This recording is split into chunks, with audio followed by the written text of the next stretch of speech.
India America കരാറിനെ ചൊല്ലി president Donald Trump നടത്തിയ പരാമർശവും അതിനുശേഷം ഇന്ത്യയുടെ ഭാഗത്ത് നിന്നുണ്ടായിട്ടുള്ള പ്രതികരണങ്ങളുമാണ് ഇപ്പോൾ ലോകരാജ്യങ്ങൾ ഉൾപ്പെടെ ചർച്ച ചെയ്യുന്നത്. അവിടെ പ്രതിപക്ഷം പ്രധാനപ്പെട്ട ചില സംശയങ്ങൾ ഉന്നയിച്ചുകൊണ്ട് ഇരിക്കുകയാണ്. കഴിഞ്ഞ ദിവസം പാർലമെന്റിലടക്കം അത്തരം ചോദ്യങ്ങൾ ഉയർന്നു വരികയും ചെയ്ത പശ്ചാത്തലമുണ്ട്. എന്നാൽ അമേരിക്കയുടെ ഈ വെളിപ്പെടുത്തലിനോട്, മുന്നറിയിപ്പുകളോട് ഇന്ത്യ ഇപ്പോഴും കൃത്യമായൊരു പ്രതികരണത്തിലേക്ക് പോയില്ല എന്നതാണ് ഏറ്റവും ശ്രദ്ധേയം.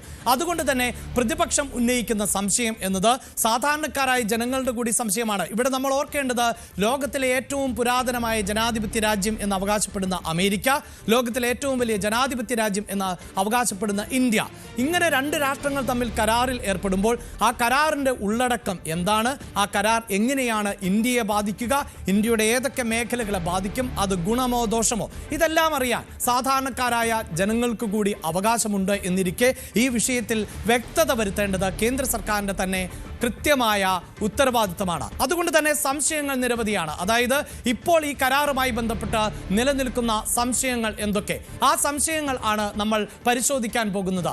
അതിലേറ്റവും പ്രധാനപ്പെട്ട സംശയം എന്നത്, ഇപ്പോൾ ഈ ഇന്ത്യ US കരാറിന്റെ ഉള്ളടക്കം എന്തുകൊണ്ട് ഈ ഉള്ളടക്കം വ്യക്തമാക്കാൻ സർക്കാർ തയ്യാറാകുന്നില്ല, എന്തുകൊണ്ടാണ് ഇതിൽ വ്യക്തത വരുത്താത്തത് എന്നത് ഉൾപ്പെടെയുള്ള ചോദ്യങ്ങളാണ്.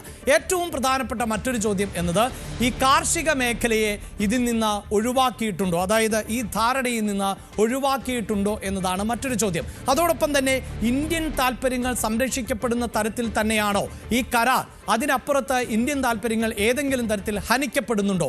ഇത്തരം ചോദ്യങ്ങൾ നിലനിൽക്കുമ്പോൾ ഈ കരാറിലെ വ്യവസ്ഥകൾ എന്തൊക്കെയാണ്, ഈ കരാറിലെ വസ്തുതകൾ എന്തൊക്കെയാണ് എന്നതിൽ വ്യക്തത വരുത്തേണ്ട പൂർണ്ണമായ ഉത്തരവാദിത്തം തീർച്ചയായും കേന്ദ്ര സർക്കാരിൽ തന്നെയാണ് നിക്ഷിപ്തമായിട്ടുള്ളത്. അതുകൊണ്ട് തന്നെയാണ് ചോദ്യങ്ങൾ ആവർത്തിച്ചുകൊണ്ടേ ഇരിക്കുന്നത്. എന്താണ് ഈ കരാറിന്റെ ഉള്ളടക്കം എന്നത് ഉൾപ്പെടെയുള്ള കാര്യങ്ങളിൽ വ്യക്തത വരുത്തേണ്ടതുണ്ട്. എന്തായാലും ഈ സംഭവത്തിൽ അമേരിക്ക പറയുന്നത് എന്ത് എന്നതാണ് ഇനി നമ്മൾ പരിശോധിക്കാൻ പോകുന്നത്. അടുത്തതായി വിഷയത്തിൽ അമേരിക്ക പറയുന്നത്, ഈ അമേരിക്കയിൽ നിന്നുള്ള ഉൽപ്പന്നങ്ങൾക്ക് ഇന്ത്യ പൂർണ്ണമായും നികുതിരഹിതമായ നിലപാട് സ്വീകരിക്കുന്നു എന്നുള്ളതാണ്. നേരത്തെ നമുക്കറിയാം, അമേരിക്കയിലേക്ക് ഇന്ത്യൻ ഉൽപ്പന്നങ്ങൾ ഇറക്കുമതി ചെയ്യുമ്പോൾ 18% ആയിരുന്നു നികുതി ഏർപ്പെടുത്തിയിരുന്നത്. അതാണ് റഷ്യയുമായുള്ള ഉടമ്പടിയെ ചൊല്ലിയുള്ള തർക്കത്തെ തുടർന്ന് 50% ഉയർത്തിയത്. ഒരു തർക്കം എന്ന് നമുക്ക് സാങ്കേതികമായി പറയാൻ സാധിക്കില്ല.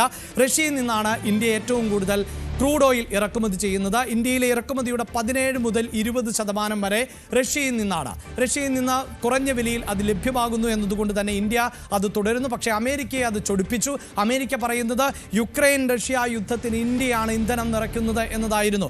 അതിന് ഇന്ത്യ മറുപടിയും ചോദിച്ചു. അതായത് ക്രൂഡ് ഓയിൽ അമേരിക്ക റഷ്യയിൽ നിന്ന് ഇറക്കുമതി ചെയ്യുന്നില്ല എങ്കിലും ഇലക്ട്രോണിക്സ് ഉൽപ്പന്നങ്ങൾ ഉൾപ്പെടെ ഇതേ റഷ്യയിൽ നിന്ന് തന്നെയല്ലേ അമേരിക്ക ഇറക്കുമതി ചെയ്യുന്നത്, അപ്പോൾ നിങ്ങളും ഇത്തരത്തിൽ ഊർജം പകരുകയല്ലേ എന്ന മറുചോദ്യം മാത്രമാണ് ചോദിച്ചത്. മറ്റേതെങ്കിലും തരത്തിലുള്ള സന്ധി സംഭാഷണത്തിന് ഇന്ത്യ തയ്യാറായിരുന്നില്ല. അങ്ങനെ ഒരു പശ്ചാത്തലത്തിൽ ആണ് ഇപ്പോൾ അമേരിക്ക ഈ കരാറിന് ധാരണയായി എന്നും ആ ധാരണ പ്രകാരം 50% എന്നത് 18% കുറച്ചു എന്നും പറയുന്നത്. അതായത് അമേരിക്ക ഇപ്പോൾ പറയുന്ന പ്രധാനപ്പെട്ട പോയിന്റ് എന്നത്, കാർഷിക ഉൽപ്പന്നങ്ങൾക്ക്, അതായത് ഇന്ത്യയിൽ നിന്ന് അല്ലെങ്കിൽ അമേരിക്കയിൽ നിന്ന് ഇന്ത്യയിലേക്ക് ഇറക്കുമതി ചെയ്യുന്ന ഉൽപ്പന്നങ്ങൾക്ക് 0% തീരുവ എന്നതാണ്. അതായത് ഏതെങ്കിലും തരത്തിലുള്ള ഇറക്കുമതി തീരുവയില്ലാതെ അമേരിക്കയുടെ കാർഷിക ഉൽപ്പന്നങ്ങൾ ഇന്ത്യൻ വിപണിയിലേക്ക് എത്തിക്കാം എന്നതാണ് അമേരിക്ക പറയുന്നത്. മറ്റൊന്ന്, വ്യാവസായിക ഉൽപ്പന്നങ്ങൾ. ആ വ്യാവസായിക ഉൽപ്പന്നങ്ങൾക്കും ഇതേ രീതിയിൽ തന്നെ സമ്പൂർണ്ണമായ തീരുവ ഇളവാണ് പ്രഖ്യാപിച്ചിട്ടുള്ളത് എന്നതാണ് ഇപ്പോൾ അമേരിക്ക പറയുന്നത്. അതോടൊപ്പം തന്നെ അമേരിക്ക പറയുകയാണ്, റഷ്യയിൽ നിന്ന് ഇന്ത്യ ഇനി എണ്ണ വാങ്ങില്ല എന്ന്. ഇപ്പോൾ പ്രേക്ഷകർ ഓർക്കേണ്ട കാര്യം, ഇങ്ങനെ അമേരിക്ക പറയുമ്പോൾ ഇന്ത്യ ഇതുവരെയും അമേരിക്കയുടെ ആവശ്യപ്രകാരം റഷ്യയിൽ നിന്നുള്ള എണ്ണ ഇറക്കുമതി അവസാനിപ്പിക്കുന്നുവെന്ന് ഔദ്യോഗികമായി പറഞ്ഞിട്ടില്ല എന്നുള്ളതാണ്. മാത്രവുമല്ല, റഷ്യയും ഇത്തരത്തിലൊരു പ്രതികരണം ഇതുവരെയും നടത്തിയിട്ടില്ല. ഇന്ത്യ റഷ്യയിൽ നിന്നുള്ള എണ്ണ ഇറക്കുമതി അവസാനിപ്പിക്കുന്നു എന്ന അറിയിപ്പ് ലഭിച്ചു എന്ന് റഷ്യയും പ്രതികരിക്കുന്നില്ല. മറ്റൊന്ന്, അമേരിക്കയുടെ അവകാശവാദം എന്നത് വെനസ്വേലയിൽ നിന്ന് എണ്ണ വാങ്ങും എന്നതാണ്. ലോകത്തിലെ തന്നെ ഏറ്റവും വലിയ എണ്ണ ഉൽപ്പാദക രാജ്യം ആണ് വെനസ്വേല എന്ന് നമുക്കറിയാം. ഇതേ വെനസ്വേലയുടെ പ്രസിഡന്റ് നിക്കോളാസ് മദുറോ മധുറോയെയാണ് അമേരിക്ക ഇപ്പോൾ തടങ്കലിലാക്കിയിട്ടുള്ളത്, വിചാരണ നേരിടുന്നത്. അങ്ങനെ വിലയിരുത്തുമ്പോൾ വെനസ്വേലയിലെ ഇപ്പോഴത്തെ ഭരണകൂടം എന്നത് അമേരിക്കയാൽ നിയന്ത്രിക്കപ്പെടുന്ന ഭരണകൂടമാണ്. അങ്ങനെ നിയന്ത്രിക്കപ്പെടുന്ന ഒരു ഭരണകൂടത്തിൽ നിന്ന് ഇന്ത്യ ഓയിൽ വാങ്ങുമോ എന്നതാണ് ഇപ്പോൾ പ്രധാനപ്പെട്ട ചോദ്യമായി ഉയർന്നു വരുന്നത്. ഇതോടൊപ്പം തന്നെ മറ്റ് ചില അവകാശവാദങ്ങൾ കൂടി അമേരിക്ക ഉന്നയിക്കുന്നുണ്ട്. അത് എന്ത് എന്നതാണ് ഇനി നമ്മൾ പരിശോധിക്കുന്നത്. അമേരിക്കയിൽ 50,000 കോടി ഡോളറിൻ്റെ നിക്ഷേപം നടത്തും എന്നുള്ളതാണ്. അത് ഇന്ത്യൻ മണിയിലേക്ക് കൺവെർട്ട് ചെയ്യുമ്പോൾ നമുക്കറിയാം കോടിക്കണക്കിന് രൂപയുടെ നിക്ഷേപം ആണ് എന്നത്. ഗതാഗതം, ഊർജം, കാർഷികോൽപ്പന്നങ്ങൾ, സാങ്കേതിക മേഖല, ഈ മേഖലകളിൽ ആണ് ഇന്ത്യ വലിയ തോതിൽ അമേരിക്കയിൽ നിക്ഷേപം നടത്താൻ പോകുന്നത് എന്നതാണ് അമേരിക്കയുടെ അവകാശവാദം. പ്രിയ പ്രേക്ഷകർ ഓർക്കേണ്ടത്, ഈ കരാറുമായി ബന്ധപ്പെട്ട് കാലങ്ങളായി ഇന്ത്യയും അമേരിക്കയും തമ്മിൽ കൂടിയാലോചനകൾ നടത്തിയിരുന്നു. പക്ഷെ പിന്നീട് അമേരിക്ക തന്നെ താല്പര്യം പ്രകടിപ്പിക്കാതിരിക്കുകയും ഈ കരാർ അനന്തമായി നീട്ടിക്കൊണ്ടു പോവുകയുമാണ്. അവിടെയാണ് ഇന്ത്യ മറ്റ് ചില നയതന്ത്രങ്ങൾ രൂപപ്പെടുത്തിയെടുത്തത്. പ്രത്യേകിച്ച് അമേരിക്കയ്ക്ക് പിന്നാലെ പോകാതെ യൂറോപ്യൻ യൂണിയനുമായി 2 പതിറ്റാണ്ടിലേറെ കാലമായി കാത്തിരിക്കുന്ന ഒരു കരാറിൽ ഇന്ത്യ ഏർപ്പെടുന്നു. അവിടെ യൂറോപ്യൻ യൂണിയൻ എന്ന് പറയുമ്പോൾ നമുക്കറിയാം ഒട്ടേറെ രാജ്യങ്ങളുടെ ഒരു കൂട്ടായ്മയാണ്. അതുകൊണ്ട് തന്നെ ആ കരാർ പ്രാവർത്തികമാകണമെങ്കിൽ കുറച്ച് സമയമൊക്കെ എടുക്കുമെങ്കിലും ആ കരാറിൽ ഒപ്പിട്ടു എന്നത് നിർണായക നീക്കമാണ്. ഒപ്പം മറ്റ് ചില രാജ്യങ്ങൾ, പ്രത്യേകിച്ച് അറബ് രാജ്യങ്ങളുമായുള്ള സൗഹൃദം ഇന്ത്യ മെച്ചപ്പെടുത്തി.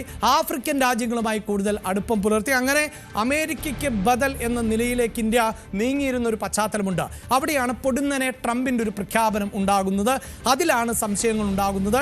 ഇന്ത്യ അമേരിക്കയ്ക്ക് മുന്നിൽ താല്പര്യങ്ങൾ ബലികഴിച്ചോ, അതിനപ്പുറത്ത് ട്രംപ് ഭരണകൂടം പ്രതിസന്ധി നേരിടുന്നുണ്ടോ? കാരണം ഇന്ത്യക്ക് മേൽ അധിക തീരുവ ഏർപ്പെടുത്തിയപ്പോൾ ഉൾപ്പെടെ അമേരിക്കയിൽ അഭിപ്രായ ഭിന്നത രൂക്ഷമാണ്. ട്രംപ് ഭരണകൂടത്തോട് ആവർത്തിച്ച് പറയുന്നുണ്ട് ഇത്തരത്തിൽ ഇന്ത്യൻ ഉൽപ്പന്നങ്ങൾക്ക് അമിതമായ നികുതി ചുമത്തരുത് എന്ന്. അത് സ്വാഭാവികമായും പ്രേക്ഷകർക്ക് സംശയമുണ്ടാകാം അതെന്തുകൊണ്ട് എന്ന്. വളരെ ലളിതമായി പറഞ്ഞാൽ, ഇന്ത്യയിൽ നിന്ന് ഒരു ഉൽപ്പന്നം അമേരിക്കയിലേക്ക് എത്തുമ്പോൾ അതിന് നികുതി ചുമത്തുമ്പോൾ ആ നികുതി അടക്കം നൽകുന്നത് അമേരിക്കയിലെ ഉപഭോക്താക്കളാണ്. ആ ഉൽപ്പന്നത്തിന് അധിക നികുതി ചുമത്തുമ്പോൾ ആ ഉൽപ്പന്നത്തിൻ്റെ വില കൂടും. അതായത് 10 രൂപ വിലയുള്ള ഒരു ബിസ്ക്കറ്റ് അതിന് നികുതി വർദ്ധിപ്പിച്ച് അമേരിക്കയിൽ ഇറക്കുമതി ചെയ്യുമ്പോൾ അത് 15 രൂപയായാൽ അമേരിക്കയിലെ ഉപഭോക്താക്കളാണ് ആ 15 രൂപ നൽകേണ്ടി വരുന്നത് എന്നതാണ്. പക്ഷേ പ്രതിസന്ധി എന്താണ്? സ്വാഭാവികമായും അമേരിക്കൻ വിപണിയിൽ ആ ബിസ്ക്കറ്റിന് വില അല്ലെങ്കിൽ ആവശ്യക്കാർ കുറയും, വില കൂടുതൽ എന്നതുകൊണ്ട്. അപ്പോൾ ഇന്ത്യയിൽ നിന്നുള്ള കയറ്റുമതിയിൽ ഇടിവ് സംഭവിക്കും. ഇതാണ് ഇന്ത്യ നേരിടുന്ന പ്രതിസന്ധി. മറിച്ച് അമേരിക്കൻ ജനത നേരിടുന്ന പ്രതിസന്ധിയാണ് ഞാൻ ചൂണ്ടിക്കാണിച്ചത്.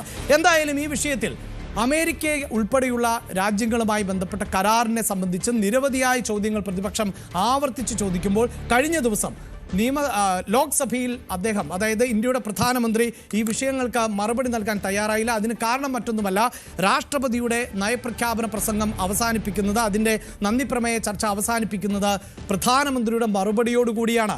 അങ്ങനെയാണ് നയപ്രഖ്യാപന പ്രസംഗത്തിൻ്റെ സാങ്കേതിക നടപടികൾ പൂർത്തിയാക്കുന്നത് എങ്കിൽ 2004 ശേഷം ചരിത്രത്തിലാദ്യമായി ഏതാണ്ട് 2 പതിറ്റാണ്ടിന് ശേഷം ഇന്ത്യയുടെ പ്രധാനമന്ത്രിക്ക് ലോക്സഭയിൽ രാഷ്ട്രപതി അവതരിപ്പിച്ച നന്ദിപ്രമേയ ചർച്ചയ്ക്ക് മറുപടി പറയാൻ പറ്റാത്ത സാഹചര്യമുണ്ടായി. അത്രമേൽ വലിയ പ്രതിഷേധമായിരുന്നു ലോക്സഭയിൽ പ്രതിപക്ഷം ഉന്നയിച്ചത്. എന്നാൽ രാജ്യസഭയിൽ ഇന്നലെ പ്രധാനമന്ത്രി ഈ വിഷയത്തിൽ നിലപാട് വ്യക്തമാക്കി. എന്തായിരുന്നു ആ നിലപാട്? ഇന്ത്യയുമായി വ്യാപാര കരാറിൽ ഏർപ്പെടാൻ വിദേശ രാജ്യങ്ങൾക്ക് താല്പര്യം വർദ്ധിച്ചു എന്നാണ് പ്രധാനമന്ത്രി നരേന്ദ്രമോദി പറഞ്ഞത്. ഇന്ത്യ അമേരിക്ക വ്യാപാര കരാറിനെ ലോകരാജ്യങ്ങൾ പ്രശംസിക്കുകയാണ് എന്ന് പറയുന്നു. പുതിയ ലോകക്രമത്തിലേക്ക് കാര്യങ്ങൾ മാറുമ്പോൾ ലോകത്തിലെ 3ാമത്തെ സാമ്പത്തിക ശക്തിയാകാൻ ഇന്ത്യ കുതിക്കുകയാണ് എന്നുകൂടി പ്രധാനമന്ത്രി പറഞ്ഞു വെച്ചു.